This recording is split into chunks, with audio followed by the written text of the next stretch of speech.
बच्चों की जनसंख्या घनत्व किसे कहते हैं?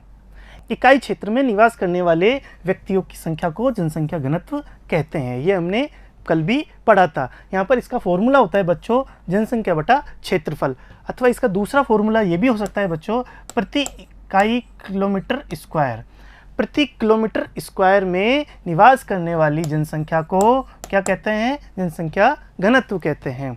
ठीक है, इकाई किलोमीटर स्क्वायर। ठीक है बच्चों, ये क्या हो गया? क्षेत्रफल की यूनिट हो गई। इसमें कितनी जनसंख्या निवास करती है, यह है हम जनसंख्या घनत्व देख सकते हैं यहाँ पर। अब भारत का जनसंख्या घनत्व कितना है?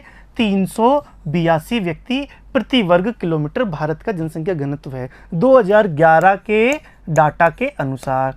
चूँकि हमने देखा था बच्चों 2011 के बाद अभी तक जनगणना नहीं हुई है, इसलिए भारत का जनगणना घनत्व कितना है? जनसंख्या घनत्व 382। न्यूनतम जनसंख्या घनत्व कौन से राज्य का है? अरुणाचल प्रदेश, मात्र 17 है। और अधिकतम दिल्ली है 11,297 व्यक्ति प्रति वर्ग किलोमीटर। ठीक है, लेकिन यहाँ पर दिल्ली क्या है? केंद्र शासित प्रदेश है। यदि मैं बात करूँ राज्यों में, तो बिहार राज्य का सर्वाधिक जनसंख्या घनत्व है 1102 व्यक्ति प्रति वर्ग किलोमीटर। इसके पश्चात नाम आता है पश्चिम बंगाल का 1029 व्यक्ति प्रति वर्ग किलोमीटर। तो भारत का जनसंख्या घनत्व कितना है बच्चों? 382। ये डाटा हमें याद भी करने हैं। और सबसे न्यूनतम किसका है? 17 अरुणाचल प्रदेश का। और सर्वाधिक राज्यों में किसका है? बिहार का 1102। और केंद्र शासित प्रदेश में 11,297 के साथ में दिल्ली का सर्वाधिक जनसंख्या घनत्व है। ठीक है बच्चों, ये डाटा हमें याद करना है। इसके बाद आगे देखते हैं बच्चों हम कि भारत की जनसंख्या का जो जनसंख्या घनत्व है, जनसंख्या घनत्व के अनुसार भारत के जो राज्य और केंद्र शासित प्रदेश हैं उनकी क्या स्थिति है। यहाँ पर हमने देखा बच्चों कि 5 भागों में हमने भारत के राज्य और केंद्र शासित प्रदेशों को विभक्त कर दिया है।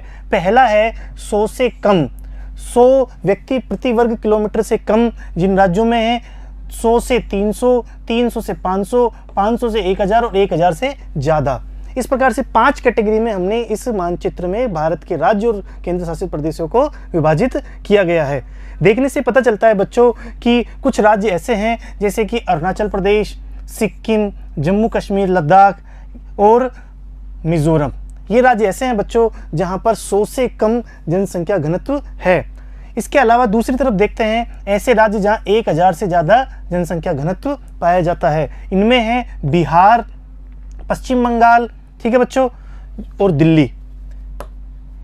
इन राज्यों और केंद्र शासित प्रदेशों में जनसंख्या का घनत्व 1000 से ज़्यादा है। इसके अलावा दूसरी तरफ देखते हैं 100 से 300 वाले देखते हैं तो हिमाचल प्रदेश, उत्तराखंड, राजस्थान, मध्य प्रदेश, छत्तीसगढ़, उड़ीसा, मेघालय, नागालैंड और मणिपुर।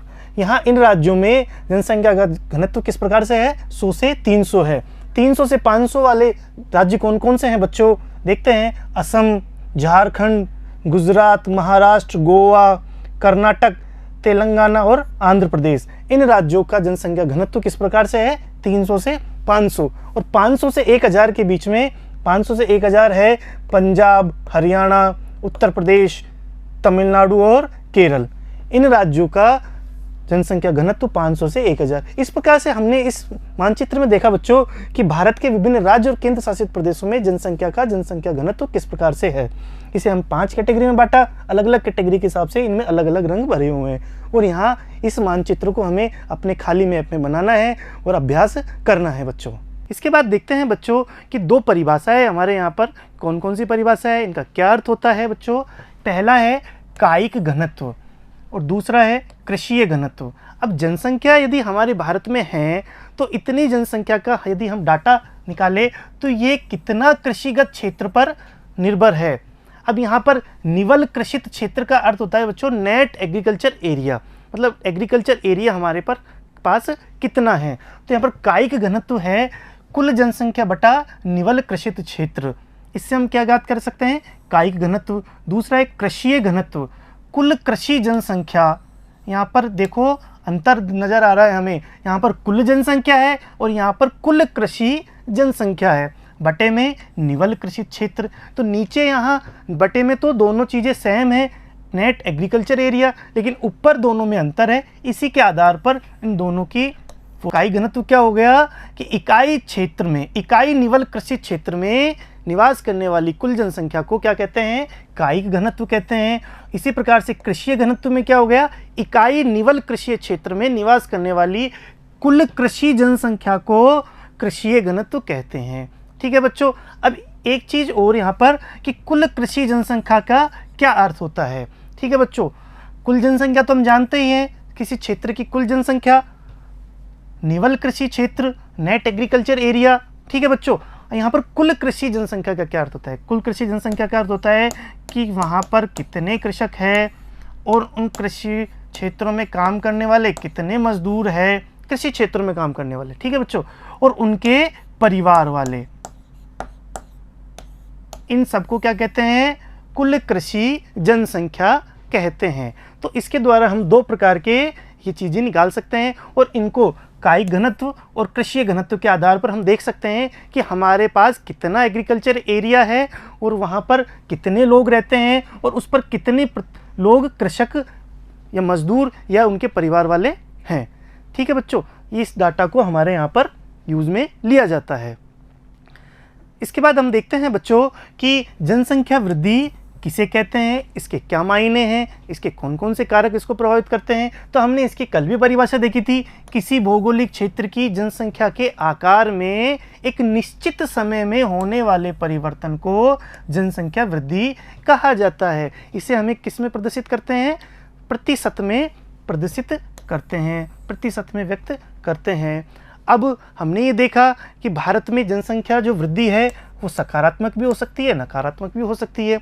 यहाँ पर एकमात्र समय आया था बच्चों 1921 का जो जनगणना हुई थी, उसमें नकारात्मक जनसंख्या वृद्धि देखी गई थी। उसके पहले और उसके पश्चात समस्त जनसंख्या जो जनगणना हुई थी उसके अंतर्गत देखा गया था कि कैसी हुई थी, सकारात्मक जनसंख्या वृद्धि देखी गई थी। ठीक है बच्चों, अब भारत की जनसंख्या वृद्धि जो 2011 के डाटा के अनुसार 1.64% थी।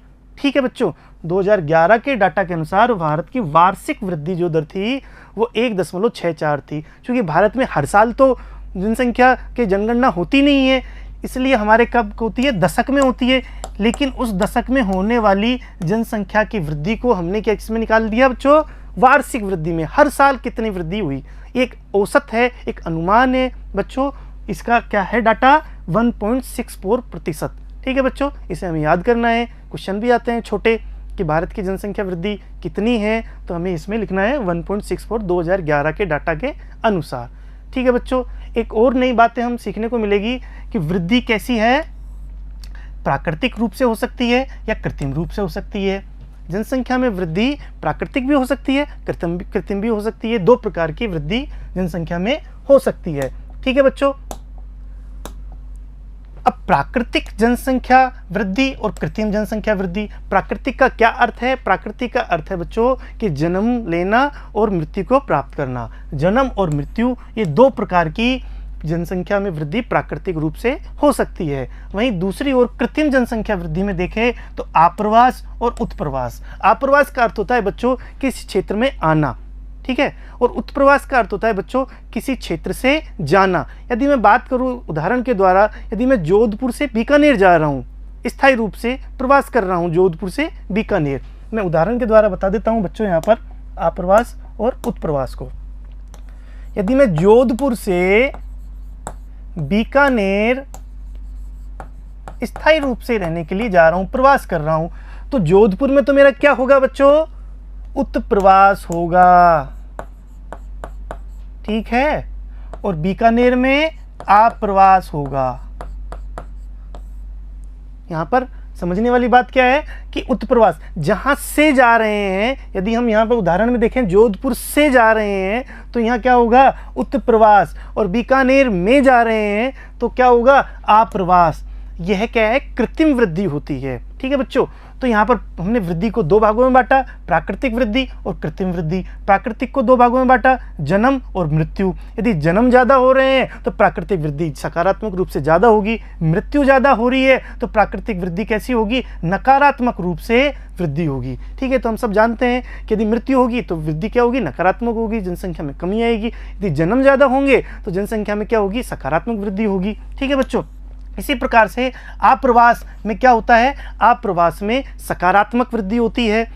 कोई व्यक्ति बाहर से यदि हमारे क्षेत्र में होगा तो हमारे यहाँ पर सकारात्मक वृद्धि होगी, यदि हमारे क्षेत्र से बाहर के क्षेत्र में गया तो हमारे यहाँ पर क्या होगा, नकारात्मक वृद्धि होगी। इस प्रकार से वृद्धि को हमने यहाँ पर बांटा है बच्चों।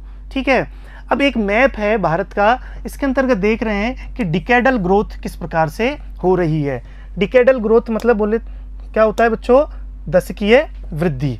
भारत में किस प्रकार से दशकीय वृद्धि हो रही है 2001 से 2011 के मध्य। हमने परिभाषा के अंदर भी पढ़ा था बच्चों कि कौन कौन सी चीज़ें होती है, कि एक तो क्षेत्र हो सकता है, ठीक है बच्चों, एक समय, जनसंख्या का आकार और उसमें परिवर्तन। ठीक है, किसी निश्चित क्षेत्र में अब निश्चित क्षेत्र क्या हो गया, यहाँ पर भारत है। ठीक है बच्चों, जनसंख्या के आकार में, जनसंख्या के आकार जो पहले था 2001 में था और 2011 में जो हो गया, निश्चित समय अंतराल में, समय अंतराल हमने बताया। ठीक है, 2001 से 2011 10 वर्ष का समय अंतराल हमने यहाँ पर देख रहे हैं। ठीक है बच्चों, और उसमें क्या है, परिवर्तन। परिवर्तन किस प्रकार का, सकारात्मक भी हो सकता है, नकारात्मक भी हो सकता है, जो हम इसमें देखेंगे। इसे क्या कहेंगे, जनसंख्या वृद्धि कहेंगे। यहाँ पर हमने भारत के विभिन्न राज्य और केंद्र शासित प्रदेशों को 4 भागों में बांटा है बच्चों, कि जिनकी 10% से कम जनसंख्या वृद्धि है, दशकीय वृद्धि थी, जिनकी 10 से 20, जिनकी 20 से 30 और जिनकी 30 से अधिक। इस मैप के द्वारा स्पष्ट रूप से पता चल रहा है बच्चों कि कुछ राज्य ऐसे हैं जहाँ पर 10% से भी कम जनसंख्या वृद्धि है, कैसी, दशकीय जनसंख्या वृद्धि 10% से भी कैसी है, और कुछ राज्यों की 30% से भी अधिक है। ठीक है बच्चों, यहाँ पर देखने से स्पष्ट रूप से पता चलता है कि केरल राज्य, नागालैंड, ठीक है बच्चों, इन राज्यों की दशकीय वृद्धि कैसी थी, 10% से भी कम थी। यहाँ पर गोवा भी शामिल है बच्चों। ठीक है, इसके अलावा यदि हम बात करें बच्चों तो यहाँ पर असम है, पश्चिम बंगाल है, उड़ीसा है, आंध्र प्रदेश, कर्नाटक, तमिलनाडु, महाराष्ट्र, गुजरात आदि राज्यों की जनसंख्या वृद्धि 10 से 20 थी। इसके बाद बात करें राजस्थान, उत्तर प्रदेश, जम्मू कश्मीर, मध्य प्रदेश, छत्तीसगढ़, झारखंड, बिहार, अरुणाचल प्रदेश, मेघालय, मिजोरम, इनकी जनसंख्या वृद्धि कैसी थी, 20 से 30% थी। तो यहाँ पर देखने से स्पष्ट रूप से पता चल रहा है बच्चों कि विभिन्न राज्य और केंद्र शासित प्रदेशों में दशकीय वृद्धि 2001 से 2011 के मध्य किस प्रकार की थी। इसके बाद हम बात करते हैं बच्चों कि भारत की जनसंख्या वृद्धि को हमने कितने भागों में बांटा है, 4 भागों में बांटा है। ठीक है, 4 भागों में भारत की जनसंख्या वृद्धि को बांटा है। पहला भाग है 1881 से 1921, रुद्र प्रावस्था का काल। यहाँ पर इस समय जनसंख्या वृद्धि कैसी थी, रुद्ध थी, कम थी। ठीक है बच्चों, दूसरा है 1921 से 1951, स्थिर प्रावस्था का काल। ठीक है, यहाँ पर जनसंख्या वृद्धि स्थिर थी, लगभग कम वृद्धि हो रही थी, कम हो रही थी। ठीक है बच्चों, तीसरा है विस्फोट की अवधि का काल 1951 से 1981, ये है बहुत इंपॉर्टेंट कालखंड था भारत के लिए। और चौथा है घटते प्रजनन दर का काल 1981 से वर्तमान समय तक। तो इन कालखंडों को 4 भागों में बांटा हमने। इसमें एक चीज़ देखने वाली बात है बच्चों कि 1921 में, पहले भी मैंने बताया, 1921 का जो कालखंड था, जो समय था, उसमें जो जनगणना हुई थी वहाँ पर हमने नकारात्मक जनसंख्या वृद्धि देखी थी, यानी कि पहले की अपेक्षा जनसंख्या कम हुई थी, जनसंख्या में गिरावट आई थी। ठीक है बच्चों, तो इसको 4 भागों में बांटा। कौन कौन से भागों की कौन कौन सी विशेषताएं थी, आइए देखते हैं। इससे पहले हम क्या करते हैं, एक चित्र के द्वारा ये देख सकते हैं बच्चों कि किस प्रकार से जन्म दर, मृत्यु दर में चेंजेज आए और जनसंख्या का किस प्रकार से ग्रोथ हुआ। यहाँ पर इसमें देख सकते हैं कि 1881 में ये जो सफ़ेद रंग की जो रेखा जा रही है ये मृत्यु दर को दिखा रही है, लाल रंग की जो रेखा जा रही है ये जन्म दर को दिखा रही है, और एक जननांक की विभाजक रेखा 1921 में ये है, दिख रही है। ठीक है बच्चों, तो यहाँ पर हम देख रहे हैं कि मृत्यु दर लगातार रूप से पहले उच्च थी, ठीक है, पहले 1881 से लगातार उच्च थी, और लेकिन लगातार रूप से स्वास्थ्य परिस्थितियों में विकास के कारण, दूसरी विभिन्न सुविधाओं के कारण मृत्यु दर में गिरावट आती गई और लगातार वर्तमान तक ये गिर करके यहाँ तक आ गई, ठीक है। इसी के साथ देखते हैं, यदि हम बात करूँ जन्म दर की, जन्म दर पहले उच्च थी, बहुत ज़्यादा थी, लेकिन स्वास्थ्य सुविधाएं और शिक्षा के कारण हमें चेतना आई, हमें जागरूकता आई और हमने लगातार यहाँ पर वृद्धि देखी और उसके पश्चात गिरावट यहाँ पर देखने को मिल रही है जन्म दर में, ठीक है बच्चों। अब हम क्या जानते हैं कि मुख्य रूप से, मूल रूप से जनसंख्या वृद्धि देखो 2 कारणों पर ही निर्भर करती है, मूल रूप से। हालांकि मैंने इसके 4 कारण बताए हैं, प्राकृतिक कारण, इसके अंतर्गत उत्प्रवास और आप्रवास, ठीक है बच्चों, और कृत्रिम कारण जन्म और मृत्यु। लेकिन आप्रवास और उत्प्रवास क्या होगा, देश के अंदर होगा मुख्य रूप से, लेकिन इसलिए हमने मुख्य रूप से जन्म और मृत्यु को ही जनसंख्या वृद्धि का कारक बतलाया है यहाँ इस चित्र में। और यहाँ पर देखने को मिल रहा है कि 1921 का जो काल था, यहाँ पर जननांक की विभाजक रेखा हमने दिखाई, क्योंकि वहाँ जनसंख्या वृद्धि कर कैसी थी, माइनस में थी, नकारात्मक थी। उसके पश्चात हम देखने को मिल रहा है जन्म दर लगातार उच्च बनी रही और मृत्यु दर में गिरावट आती गई, स्वास्थ्य सुविधाएं, जागरूकता, ठीक है बच्चों, विकास आदि कारणों से। और यहाँ पर हमने देखा कि इतनी बड़ी मात्रा में जनसंख्या का प्रारूप हमें देखने को मिला। तो इसका रिजल्ट क्या आया, ये नीले रंग की रेखा में हमें दिख रही है बच्चों कि भारत की जो जनसंख्या थी लगातार रूप से बढ़ती चली गई। विशेष रूप से 1951 से 1981 का जो कालखंड था, जिसे हमने तृतीय अवस्था कहा, यहाँ पर भारी मात्रा में हमने इसको बढ़ते हुए देखा, ठीक है बच्चों। इसके बाद देखते हैं कि पहला रुद्र प्रावस्था का कालखंड 1881 से 1921 तक, इसमें क्या क्या स्थिति थी, जन्म दर उच्च बनी हुई थी, मृत्यु दर भी उच्च थी और इसकी वृद्धि दर किस प्रकार की थी, 1.1% की वार्षिक वृद्धि दर देखी गई। इसके कौन कौन से, स्वास्थ्य एवं चिकित्सा सुविधाएं निम्न थी, निरक्षरता ज़्यादा थी, अंग्रेजों का समय था, हमें पता है निरक्षरता बहुत ज़्यादा थी, भोजन की भारी मात्रा में कमी थी, आधारभूत ढांचों में कमी थी, आधारभूत सुविधाएं कम थी, सड़क कम थी, सुविधाएं दूसरी चिकित्सीय और शिक्षा की जो सुविधाएं थी वो कम थी। इसमें एक चीज़ नई बात क्या है, 1921 में ऋणात्मक वृद्धि दर भी देखी गई। अब 1921 में ऐसा क्या हुआ बच्चों की ऋणात्मक वृद्धि दर, मतलब पहले की अपेक्षा जनसंख्या में कमी आई, पहले की अपेक्षा जनसंख्या कम हुई, ठीक है। उसके क्या कारण थे, उस समय पड़ने वाला अकाल, अन्न की भारी कमी, महामारी, प्लेग जैसी महामारी और 1914 से होने वाला प्रथम विश्व युद्ध भी इसका मुख्य कारण था, जिसमें भारी मात्रा में हमारे सैनिकों ने अपनी जान गंवाई। क्योंकि उस समय ब्रिटिश काल था और ब्रिटिश जो कहते थे वही हमको करना होता था, इस वजह से ये सारी समस्याएं हमारे सामने आई और 1921 में ऋणात्मक वृद्धि दर देखी गई। पहली प्रावस्था रुद्र प्रावस्था का कालखंड 1881 से 1921, ये इनमें चीज़ें देखने को मिली। दूसरा कालखंड है बच्चों स्थिर प्रावस्था का कालखंड 1921 से 1951। इसमें क्या हुआ बच्चों, जन्म दर उच्च बनी हुई थी, मृत्यु दर भी उच्च बनी हुई थी, लेकिन पहले की अपेक्षा कम थी क्योंकि लगातार रूप से प्रयास हो रहे थे। यहाँ पर देखा 2.2% की वार्षिक वृद्धि दर इस कालखंड में हमने देखा। पहले की अपेक्षा स्वास्थ्य में सुधार हो रहा था, स्वतंत्रता व विभाजन का भी कारण था क्योंकि विभाजन के पश्चात पाकिस्तान हमसे अलग हो गया और कुछ जनसंख्या पाकिस्तान के रूप में हमसे अलग हो गई, पाकिस्तान की जनसंख्या हमसे अलग हो गई, ठीक है बच्चों। तो यहाँ हमने देखा दूसरा जो कालखंड है स्थिर प्रावस्था का काल 1921 से 1951, जब भारत स्वतंत्रता प्राप्त कर रहा था तो विभिन्न प्रकार की चीज़ें यहाँ पर हुई। तीसरा जो कालखंड है विस्फोट की अवधि का कालखंड, विस्फोट की अवधि का कालखंड 1951 से 1981। यहाँ पर विस्फोट क्यों हुआ, देखो बच्चों, जन्म दर लगातार रूप से उच्च बनी हुई थी, मृत्यु दर में भारी गिरावट देखने को मिली, ठीक है। यहाँ की जो जनसंख्या इस कालखंड की 2.5% वार्षिक वृद्धि दर देखी गई। दूसरे जो कारण थे और भी, तिब्बत, बांग्लादेश, पाकिस्तान और नेपाल से आने वाले जो प्रवासी थे, वहाँ पर स्थानीय रूप से राजनीतिक अस्थिरताओं के कारण जो वहाँ के जो प्रवासी थे वो भारत में शरणार्थी के रूप में आने लगे। क्योंकि भारत क्या है उस समय तक उनसे मना नहीं कर पा रहा था और तात्कालिक रूप से भारत स्वतंत्र हुआ ही था, उस वजह से ये शरणार्थी भारत में भी प्रवेश कर गए, ठीक है बच्चों।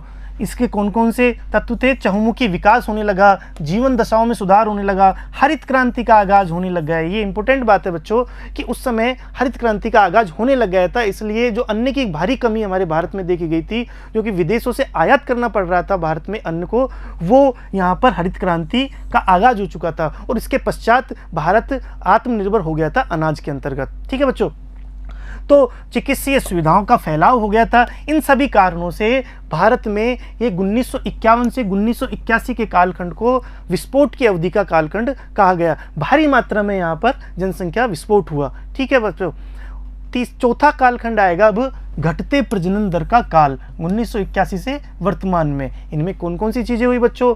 जन्म दर घटती हुई, मृत्यु दर में भी भारी गिरावट, 2% से कम वृद्धि दर देखी गई और 2011 में तो 1.7% भी देखी गई।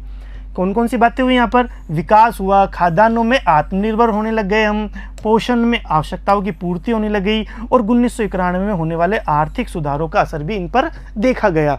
इस प्रकार की चीज़ें हमारे भारत में हुई। तो इसमें क्या हुआ? प्रजनन दर क्या है? पहले से कम होने लगा, लेकिन जनसंख्या जो पहले बढ़ चुकी थी, हमने देखा तीसरा जो कालखंड था हमारा, उसमें जनसंख्या पहले बढ़ चुकी थी, उस कारण से लगातार रूप से यहाँ पर भी जनसंख्या में वृद्धि देखी गई। ठीक है बच्चों, तो 4 कालखंडों में हमने बांटा भारत की जनसंख्या की वृद्धि दर को।